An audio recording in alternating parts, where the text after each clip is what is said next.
You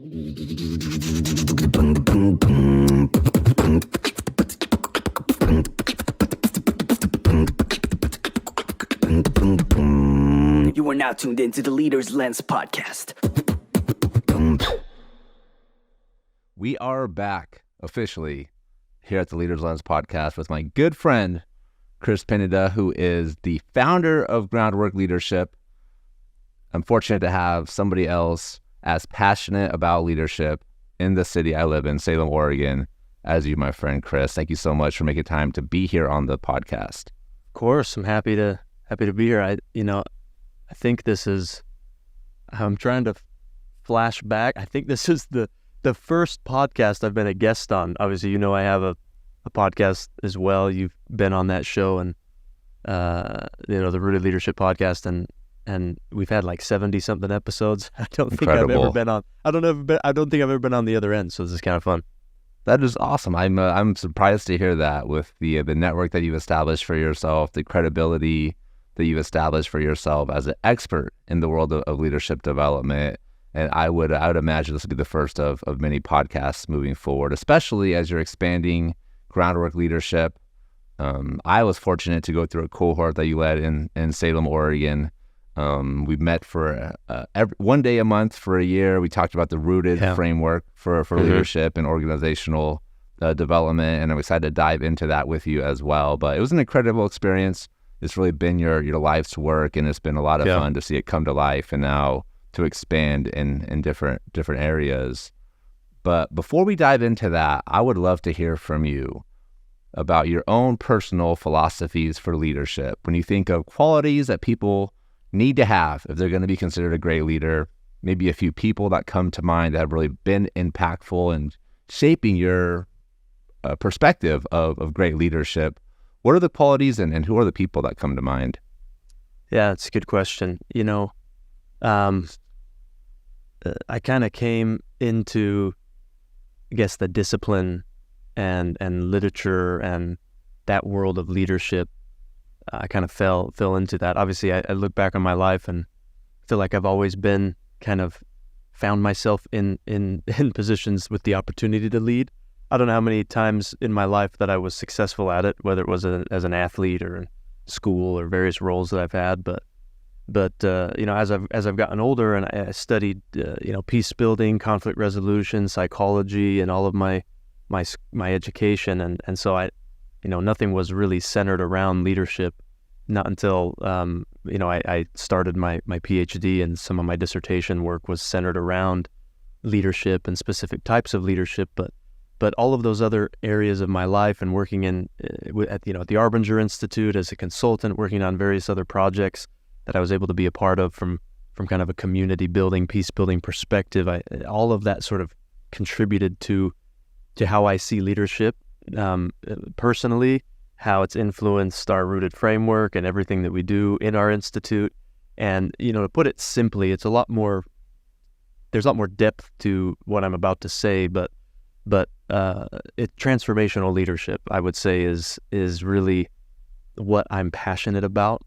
And transformational leadership is an interesting thing, because nothing that I can say to you is going to, or to anybody, is going to help them be a transformational leader, right? It might make them think about it, but I have the saying, which many have said before me, but transformation is caught, it's not taught, right? So you can't just read something in a book and all of a sudden be a transformational leader. It requires you to catch it. You have to feel it. It's something that you can't really measure. And so, there's four things that I always talk about with transformational leadership. The first is it has to demand a why. Like if it doesn't have a deep purpose, a why that's defined and exact, it can't even really start. So transformational leadership demands a why. The second is it stands on a cause. So something that's bigger than you, right? It's hard to be a transformational leader if you're just aspiring to get what you want, more money, more recognition, things of that nature. Like those are fine and natural things to desire, but transformational leaders, they see much further than themselves. They see beyond themselves. It's bigger than them. So it stands on a cause. So we got, And I think especially if you think of, I just want to add something here really quick. Yeah. If you think of today's workforce and Gen Z, like that's what they want. They want to work for a cause that's bigger than them. They want to understand that there's a mission beyond just a paycheck to be part of this organization. They want to feel like they're contributing to something that's much bigger than themselves. So it is a place that leaders can really start challenging themselves. Like, how clearly am I defining the mission? How clearly am I articulating how each role in this organization is impactful to the mission of the whole? And so I love that you led with that piece. Yeah, and you've participated in our programming in our institute, so you've been in those environments where, and now it's been hundreds of leaders that I've been able to ask in a room, like, who here has a why that they can define in 15 words or less, 20 to 15 words or less. And it's amazing how many can't raise their hand. And it's not because they don't have one. It's just because they've never really been intentional about defining it. So demanding a why is demanding that you define it, that you put it out in the world. I always say, look, organizations spend boatloads of money and resources and time to develop organizational visions, strategic planning, missions, values, all of those things.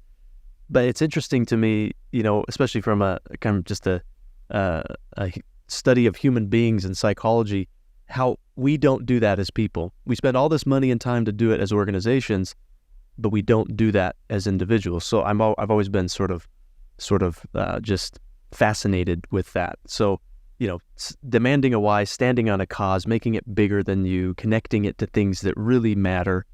Those are the first two. The third is it goes from me to we. Like, transformation, I've learned, never happens alone. Like, it doesn't happen in a vacuum.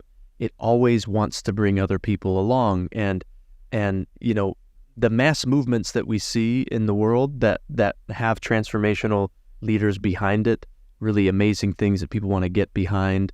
We've seen them from some of the greats, Martin Luther King Jr., Gandhi, people like that, Nelson Mandela in South Africa, right?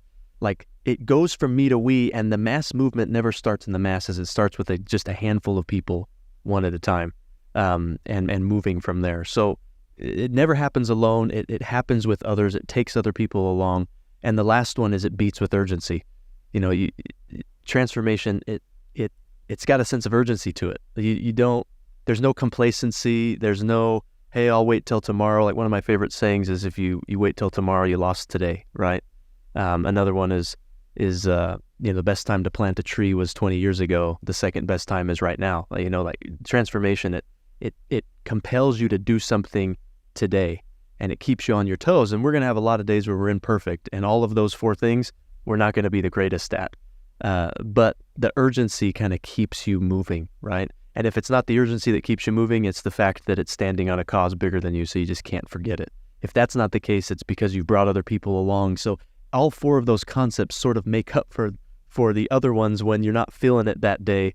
And then, the times when we're really in flow and we're really moving, it's kind of, you have this serendipitous moment where all four of those things are just driving everything that you're doing. And I think that's when we really see some amazing things happen. So it's not that those are like the recipe. You do these four things and you're going to have a transformational day. Like, that's not how it works. Those are just characteristics that I've noticed as I've been a student of transformation and as I've seen it in the eyes and lives of leaders that I've been able to work with. So that's kind of how I at least want to see leadership and try to see it, try to live by. Those that have influenced me are people that have those four elements as characteristics in their lives, whether they talk about it like I just talked about it or not. One of the individuals that I've been working with the last few years here, Jason, he's incredible, and he knows where his priorities are at, and the things that he focuses on are pure and true, and same with his dad LT, and the things that they've entrusted in me. I mean, there's so much that I've learned from there. Obviously, my dad and other people before me, Chad Ford, who I've told stories about to you, just so many incredible people. Obviously, my wife, people close. Yeah, a lot of people have shaped who I've become, and even I've talked a lot about. I'm always pretty open about my cultural beliefs and my heritage. My dad's from the Philippines, and I've loved that side of my life. And on my Filipino side, my genealogy doesn't go very far back, because when the Japanese occupied the Philippines, a lot was lost. Spain ruled the Philippines for 300, 400 years. And on my grandpa's side specifically, to govern a Spanish province, he adopted our current last name, which is Pineda, which I have no Spanish blood in me, but it's a Spanish last name. And he had to take on that name to govern a Spanish province. So our actual real Filipino last name that we had, 4 generations ago, we actually don't know what it is. And so our family tree kind of stops there. But I'm fascinated with the culture, and I've been trying to learn as much as I can about it. And there's this principle throughout a lot of Oceania and Polynesia called mana. And mana is like a spiritual sort of power that's in every single one of us. And in Tagalog and in Kapampangan, which are the 2 languages that my dad speaks in the Philippines, mana is in Tagalog. It means your lineage and where you come from, right?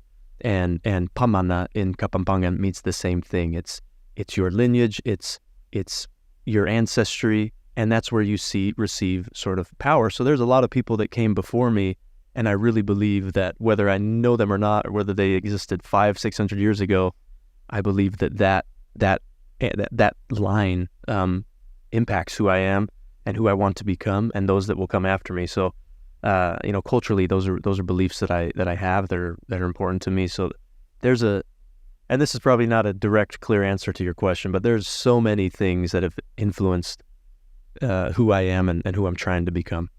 No, I love it. I think so my dad's side is from Mexico, and for whatever reason, we don't have like the same explanation that you do as far as why lineage was lost. But like my grandparents just didn't know, or just didn't have access to it, or didn't share it with their kids.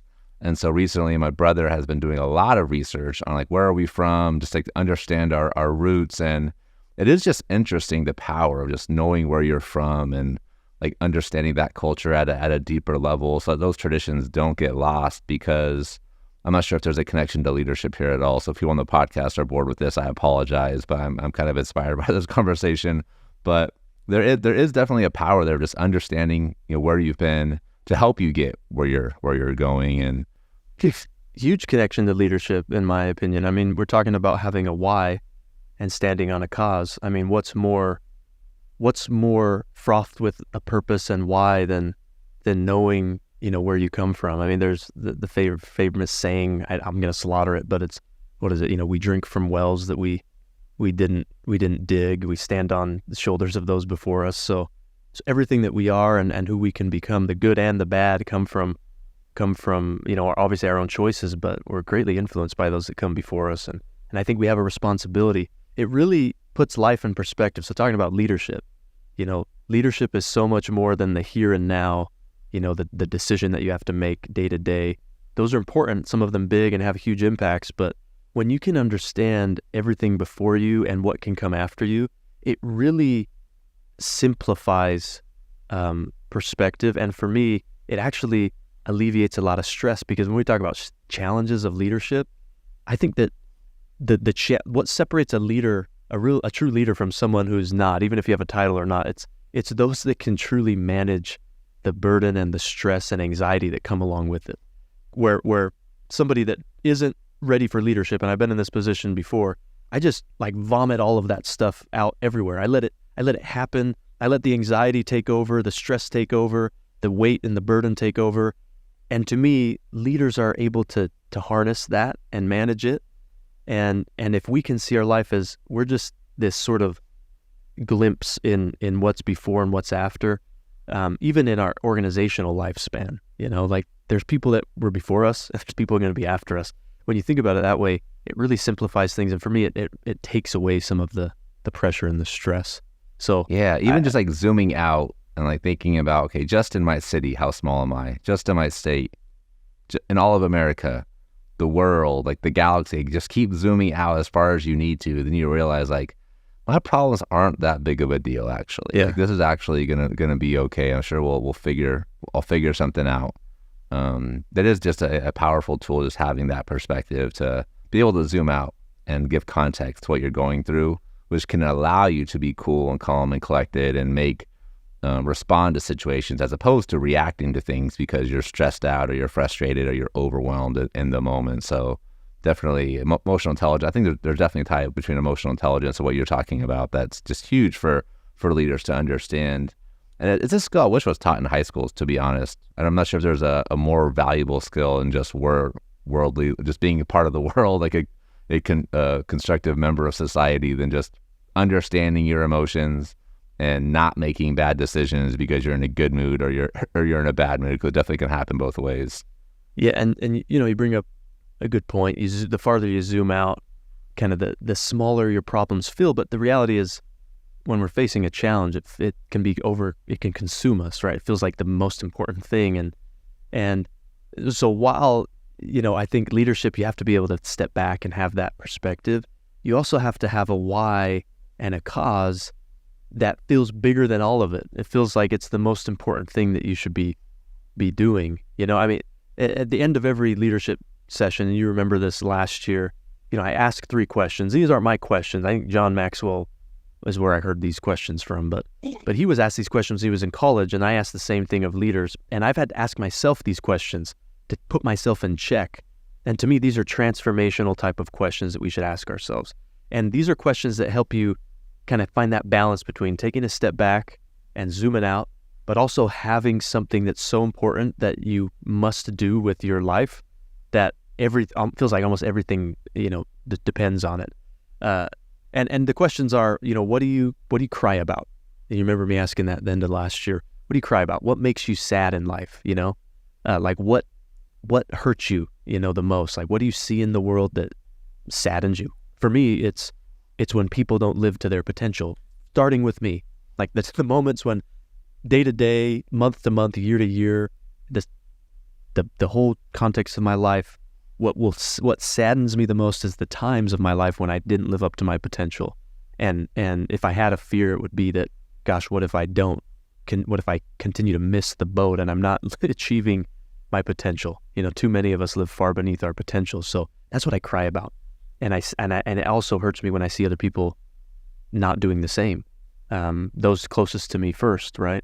The second is, what do you sing about? And obviously it's the opposite of that. What do I sing about? What do I have the most joy, excitement, and happiness about? It's when people live up to their potential, starting with myself, when I'm able to actually live to my potential in some way, become who I want to become, and I'm seeing that I'm changing. When I see other people do that, it also brings me a bunch of joy, makes me sing, not literally. I'm a horrible singer.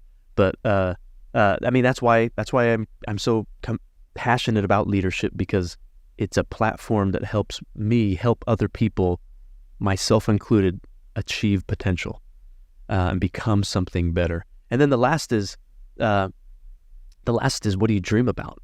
And I dream about the same thing. I dream about being able to do this more and more with more and more people. So those are questions that I believe are also connected to what I talked about earlier, transformational leadership, and questions that help you put things in perspective, but also never lose that sense of importance and urgency. Everybody has something that they really believe in, and if you can get to the point to where you want to shout it from the rooftops, it doesn't matter how far you zoom out. It's like you just want to keep sharing it. So I love it. Powerful. And speaking of sharing it, I'm excited to share the Rooted framework with the podcast listeners. This has been your life work, and it's something you've been really passionate about and been shouting from the rooftop for a while. And it's been awesome to see the progression, over the last 5 years you've been working on it. So from a helicopter's point of view, maybe give us a quick summary of what the Rooted framework is, and then we can dive into some of the key components. Yeah, the Rooted framework is really, it's how do you simplify what can be really sort of super philosophical, intellectual, almost art, just concepts that are not easy to digest, that are, you could write books about, like you can, in the literature and research, there's so, all of these, there's so much there. So the Rooted framework is an attempt, and I hope it continues to work. It seems like it's worked for some people, but it's an attempt to simplify some of those things, and we do it through using a very basic analogy, right? So we want to talk about concepts like having deep purpose, concepts like seeing people and caring for people, in a deep, meaningful way. We want to talk about accountability. We want to talk about humility. We want to talk about stewardship and all of these sort of principles that in and of themselves are really complex and vast. So how do you talk about those in a simple way? So we have this analogy we called the Rooted framework, and Rooted, is a spin-off of what the key elements of the framework, which are soil, seeds, and weeds, and fruit. And soil is, and we use that simple analogy and because everybody can get it, like we have all seen a garden, most of us, right? We get how it works. You plant a seed in soil, you nurture the seed, you got to make sure the soil's fertile, right? Weeds are going to pop up, you got to take care of the weeds, and ultimately what you're trying to produce at the end of the day is some sort of fruit. You're growing something, whether it's a tree, a tomato plant, an apple tree, whatever it is, right? So soil, when we talk about soil, we're really talking about people, right? There's the soil in our organizations, there's the soil in our community, there's the soil in our country, soil in our families, right? There's our individual soil. It is our own sort of culture and our perspective, our set of beliefs, right? So soil is so important. And that's when we talk about accountability, seeing people and deeply seeing, all right? Those are the elements of soil. And then we talk about seeds. Seeds are ideas. Everything starts from an idea, right? Like all this technology that we're using right now started from some idea, right? The idea to call transformational leadership started from an idea. Everything has an idea. Those are seeds. They can result in products, programs, initiatives, anything. And now you can start to put the two and two together with soil. If you plant one of those ideas within people or an organization or a community where it's toxic, where people are fighting, they're not getting along, where a culture's unhealthy, it's going to be really hard to have that seed grow, no matter how good of a seed it is, right? And so that's what we mean by seeds. And we talk about cultures of seeding or innovation to get the most out of a seed. You have to have humility. You have to believe in it. You have to have a desire, things of that nature. And then when we talk about weeds is simple. They're conflict, right? Weeds are simple. It's conflict. And everybody experiences conflict. And most of us have a negative perception of conflict. But conflict can be something actually really evolving. It can be transformational. It can turn destructive to constructive. And so we talk about how to do that. We talk about the different cultures of constructive conflict, to be a steward over it. We talk about to embrace it, which is a really paradoxical idea. Embrace conflict, but that's a key element of working through. You have to embrace it. The more we run from it, the more we fear it. And when we're afraid, we typically aren't at our best, whether we're a person or an organization or a community. So embracing it, understanding it, being a steward over it. And then obviously we talk about fruit as outcomes, results. Fruit are the things that we want to both do and become. And there's a big difference between those two things. We can set do goals, do fruit, which is concrete. It kind of has an end to it, and those are important. But I've found that if we set do goals, we have those sort of fruits, the do things, then sometimes it's not always the best of the sort of person we become, if that makes sense. If we just focus so much on the doing. Can you elaborate a little bit on the do goals? Like, can you elaborate a little bit on that? I want to make sure that the audience is able to follow. So do goal is something concrete. It's like, I want to accomplish X, Y, or Z, right? I want to make X amount of dollars. I want to move this data point. And that's great. I mean, it's great to have goals, and I'm a big goal setter. But the problem with only setting do goals is we're not focused on who we're becoming when we do it, right? Like, I can accomplish a goal, but I can also become somebody that is not the best version of myself in order to accomplish that thing, right? And I'll just make it simple. I want to make $1 million. Let's just say that, right? If that's my do goal, the one challenge with it, one of them is it's concrete. It ends. So what next? After I make that $1 million, then what, right? And then if I'm not focused on who I'm becoming, then that do goal is it might not drive me to become the very best person, right? And so when I flip it and I focus on who I want to become, then the right do goals fall into place. So an example of the right become goal, I was saying it right. The right do goals fall into place. So an example of a do goal is, again, I want to get $1 million, right? Yeah. That's a dumb oversimplification, but that's an example of a do goal. A become goal is, I want to become the sort of person that can work through adversity, right? I want to become the sort of person that when they generate wealth, they do good with it, right? I want to become the sort of person that goes through challenges with a positive attitude. Like those are become goals. And the beautiful thing about become goals are they have no end. It stays with you.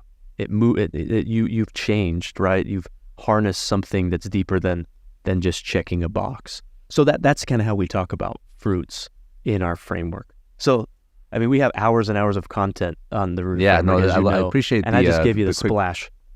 I love it. No, it's super helpful just to give people context of the value of what you're talking about, because it is. I love the analogies that you've used, and I think that's something I really want to dive into here.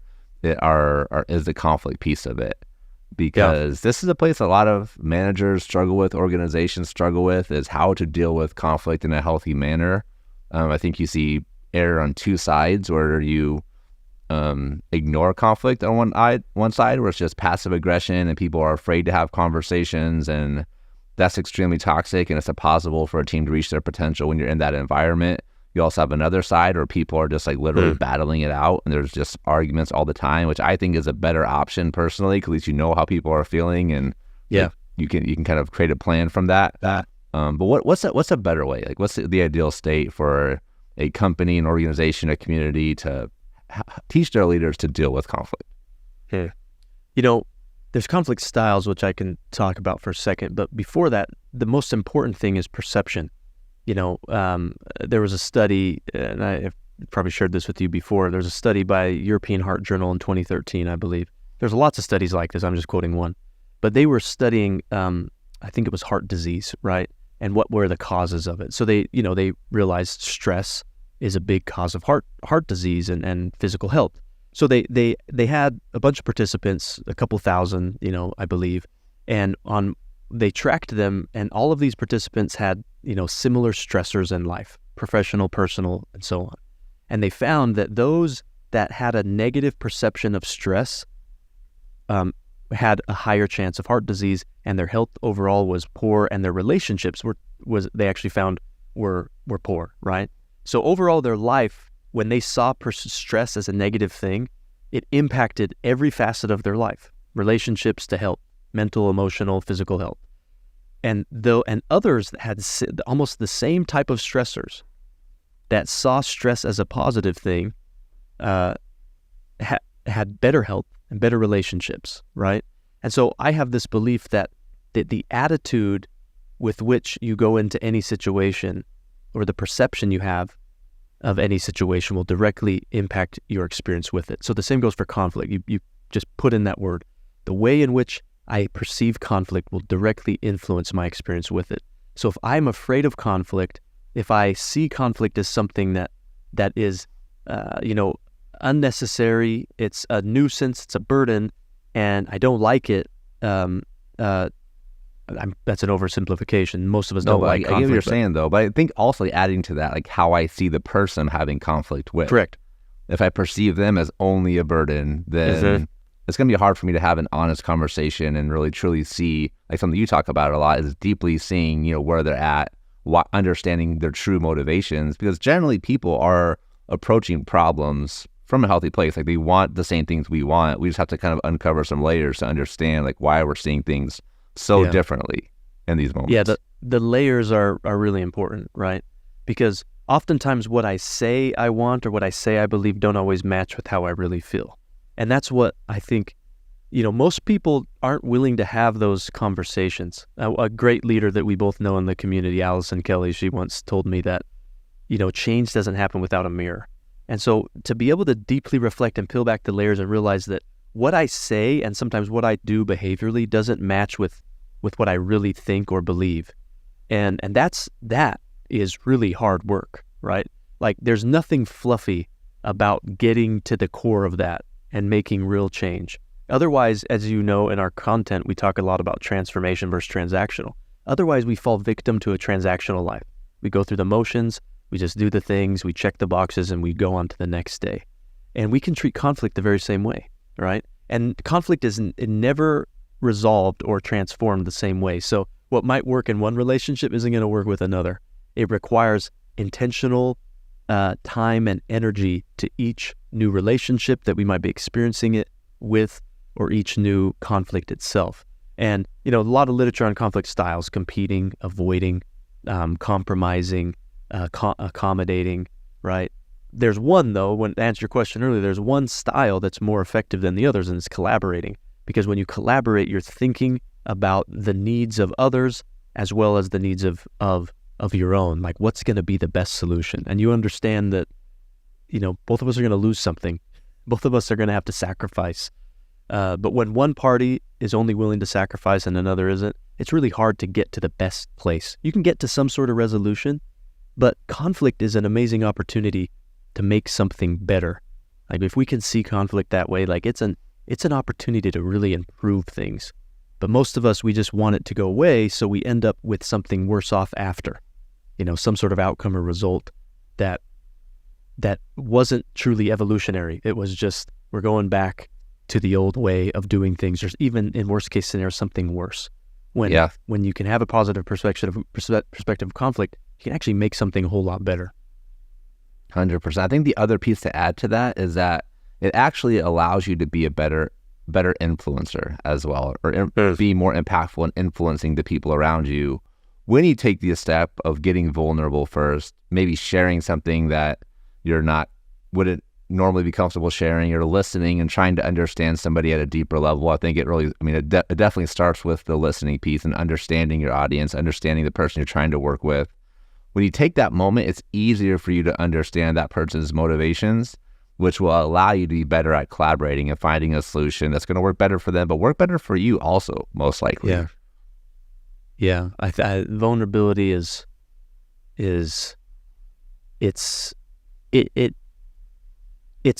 key, I think, in leadership, and it's key in creating change and making things better, working through conflict. And every aspect, vulnerability is so important. And too many of us, I think, misinterpret what vulnerability we're really trying to talk about, which is really an openness. I think Brene Brown talks about the two types, right?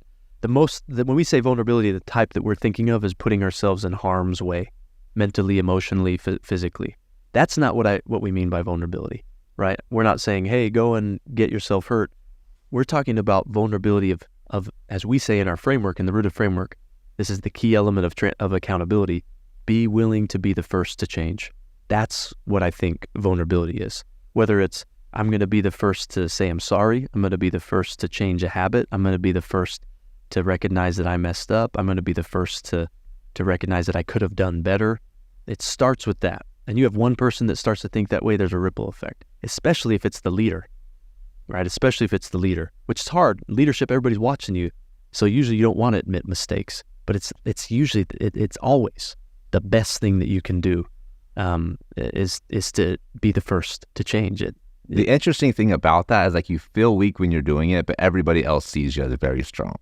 Like, when you take the time to really open up and get vulnerable and be transparent and just share something really personal, like, you feel really weak because people are seeing things about you that you probably don't always want to share, or might not feel comfortable with them seeing. But when they see that, they see what you're doing and they realize, man, this person that's pretty courageous to be able to step up and have that sort of a conversation.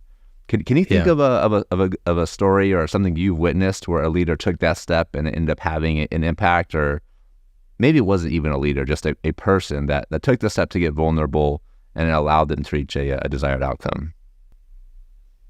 Yeah, a lot of the people that I was thinking of earlier when you first asked me, when we started to record, a lot of those people come to mind. Some people are vulnerable not by choice. They just, their life is, I've had a perspective of their life that maybe others don't have. And so realizing that there's a real authenticity to maybe what we see on the outside has been incredibly helpful to me. I've had a leader that I've shared this story, I think, several times on my podcast. I don't need to retell the whole thing, but essentially, my life was in a dark place. I thought my marriage was going to end at one point, and And it was really difficult for me. And I thought, there's no way out of this. But I had a leader at the time that they didn't divulge everything that was going on in their life, but I knew that they struggled in their marriage. And one day he said something to me out of vulnerability, because it was an area where he failed, right? He told me, he said, if you don't make your wife, who he knew my wife, right, as well. He said, if you don't make Kenzie a part of everything that you do, and you don't stay a part of everything that she does, then, all the things that I think you're capable of doing and becoming, I don't know if you'll accomplish as many of those things, because he was speaking from his own experience, and he ended up, getting a divorce and separating. And so his vulnerability, I didn't see it as weakness or failure on his part, right? Marriage and relationships are hard, so there's no judgment there. All I saw was, this guy's telling me something because he's lived it, and he's on another side of it where I might just be starting it. And this was early on in my marriage. And gosh, that meant the world to me. Had he have had this facade of a perfect marriage and perfect life, that wouldn't have stuck with me. It was the fact that I knew he was real that made it matter to me. Like that was the key. And I think that we need more of that in the world. We need to show that we're all imperfect people just trying. And some days we try harder than others. Some days we mess up. Some days we do really well. But man, if we understood that and saw that in one another, one of my favorite quotes from Henry Longfellow is, if we only knew the secret history of even our greatest enemies, we would find in them enough pain and sorrow to disarm all of our hostility. Like, everybody is going through something. Right now, you're going through something that I have no idea about. I'm probably going through things you don't know about. I'm looking at the hotel across the street, all these people staying. I mean, everybody's carrying something. And, if we could be a little more vulnerable, not by just sharing like, hey, that's not what I mean. But if we can be vulnerable in the fact that we can be the first to change. Well, a fellow leader in the community, Paul Demunes, who's former Supreme Court of Oregon, he said something once, and he's talked about it at big luncheons when he's spoken, that I really like. And it's that you can't judge somebody by the worst thing that they've ever done. If that was the case, then all of us wouldn't really have a shot. So the idea of vulnerability to me is being willing to change first, because what you said was beautiful. It helps other people. It helps other people when you do that. They see you as strong, not weak. And I think that the reason why that is because they see themselves in it. Because everybody struggles. So when you share something first and you're the first to change and you admit a fault, I see it as a strength, because it's an inspiration to me to realize, crap, he makes mistakes too. You're telling me that he messes up. You're telling me that he struggles sometimes to be motivated. I feel that way too. And so you become a leader in my mind. You become somebody that I want to pattern certain aspects of my life after. Anyhow, I love it. I'm rambling a lot. Usually I'm on the other side. This is great. I'm letting you go. If this was not engaging or boring, I would have cut you off a long time ago, because I want these people to stay in tune to the podcast. But it was super valuable what you're sharing. So I really appreciate it. And Chris, people that want to stay in touch, they want to listen to the podcast, where should they be headed? Oh, my podcast? We haven't been as active as usual, but iTunes, Spotify, it's called the Rooted Leadership Podcast. If you might see a thumbnail, an ugly clip of me or something, but we've had a lot of amazing guests, community leaders, as well as some best-selling authors, some thought leaders. I mean, we just had Ellen Bennett on our show. She's the author of, I think, book is here. I don't want to slaughter the title of it, Ellen. Oh, crap, I don't have it in my office right here. I don't want to slaughter the title, but I think it's Dream First, Plan Later. Amazing. She's started an apron company that's taken off. I mean, she's just incredible. So we had her on there, but then other times we'll have I call them everyday leaders, like leaders here in the community that are hustling right down the street. So we have a mixture of people, and we don't just talk about leadership. Sometimes we get into other topics, but as you know, a student of leadership, everything sometimes gets connected back to leadership. So 100%. Yeah. Awesome. Chris, well, I appreciate you taking the time. Super valuable episode. Make sure you check out the podcast, because they have some great episodes on there. I have one that I'm a had a lot of fun with Chris on there as well. So we'll leave a link to that in the show notes for you to check out.